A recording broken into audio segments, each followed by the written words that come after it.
Kemarin saya diajak untuk ikut berdiskusi tentang 22 tahun reformasi karena ketepatan tanggal 21 Mei 1998 ketika Soeharto mengundurkan diri dari jabatan presiden.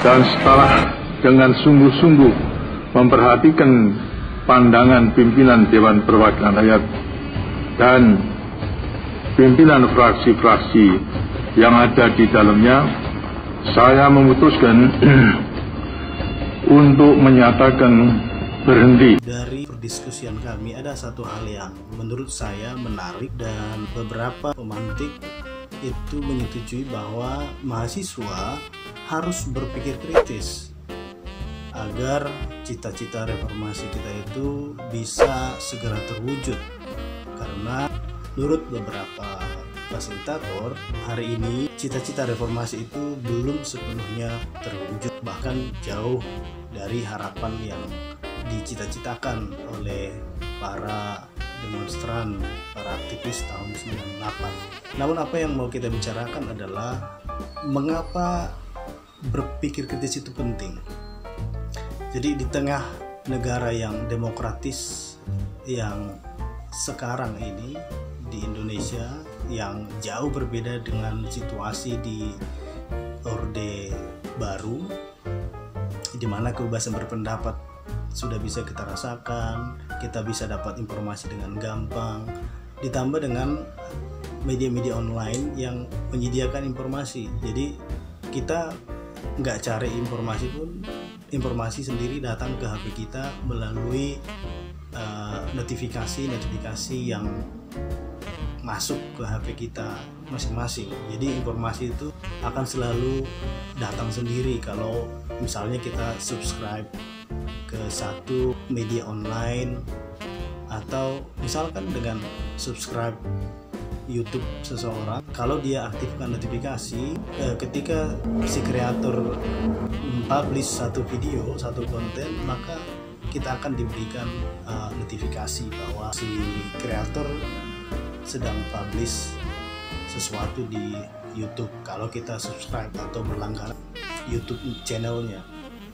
Jadi informasi itu datang sangat masif ke HP kita, bahkan ketika kita tidak minta pun dia datang sendiri. Nah, hubungannya dengan berpikir kritis, kalau misalnya informasi datang begitu masif,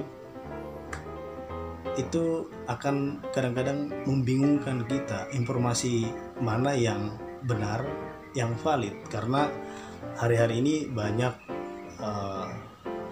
hoax yang beredar.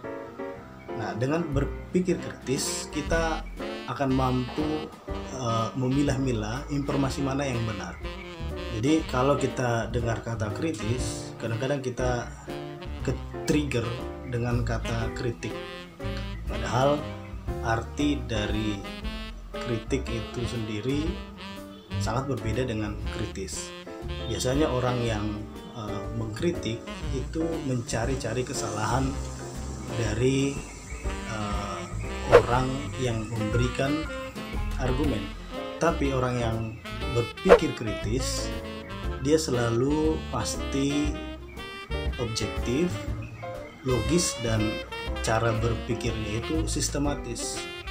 Jadi dia tidak akan dengan gampang percaya dengan informasi yang dia terima. Dia akan cari tahu kebenarannya. Dia akan mempertimbangkan ini media online-nya kredibel atau tidak. Dia tidak akan percaya dengan satu informasi dengan gampang. Jadi dia akan cek selalu sumber-sumber informasinya. Kemudian orang yang kritis itu akan terbuka pada kritik yang disampaikan oleh pengkritik. Kalau kita berpikir kritis, kita akan terhindar dari salah ambil keputusan. Jadi kadang-kadang kita jatuhkan pilihan ke barang A karena mayoritas teman kita pakai barang A. Jadi kita pikir itu barang yang bagus, padahal belum tentu. Bisa saja barang B itu yang lebih bagus dari barang A. Jadi tidak selamanya kalau mayoritas milih A itu jadi benar. Jadi kadang-kadang pilihan-pilihan lain itu lebih benar. Orang yang berpikir kritis itu selalu menimbang apa konsekuensi negatif atau positif dari suatu keputusan yang akan diambil.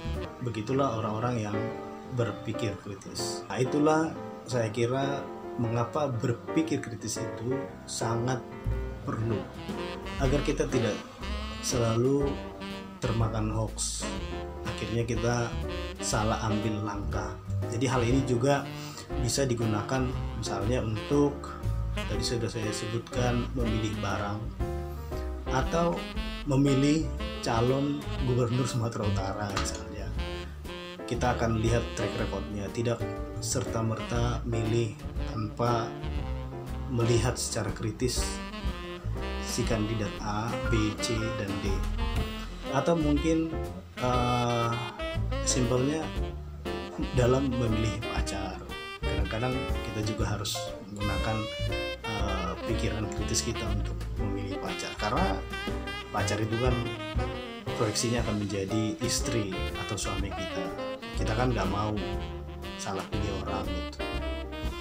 Maka dalam memilih sesuatu sangat penting untuk berpikir kritis. Oke teman-teman, semoga kita semakin hari semakin kritis, bukan semata-mata melempar kritik, tapi kritik yang membangun. Itu tanda-tanda orang yang kritis. Jadi tidak semata-mata menyerang orangnya gitu, nanti jatuhnya jadi ad hominem. Thank you teman-teman. Nanti selanjutnya kalau ada yang perlu kita diskusikan bisa di komen di bawah, atau topik-topik apa yang perlu kita bicarakan lagi. Sebelum saya tutup video ini, saya mau mengucapkan terima kasih kepada teman-teman dari KAM Bhinneka USU yang telah mengundang saya dalam diskusi mengenai 22 tahun reformasi Indonesia. Thank you teman-teman. Silahkan like kalau kalian suka, dislike kalau tidak suka, komen kalau ada hal-hal yang saya sampaikan salah, atau sekedar mengajukan topik apa yang perlu kita bahas selanjutnya. Dan yang paling penting adalah subscribe, karena subscribe itu gratis dan itu menunjukkan bahwa kita peduli dengan perkembangan channel ini, saling membantu teman-teman. Terima kasih, sampai jumpa di video selanjutnya.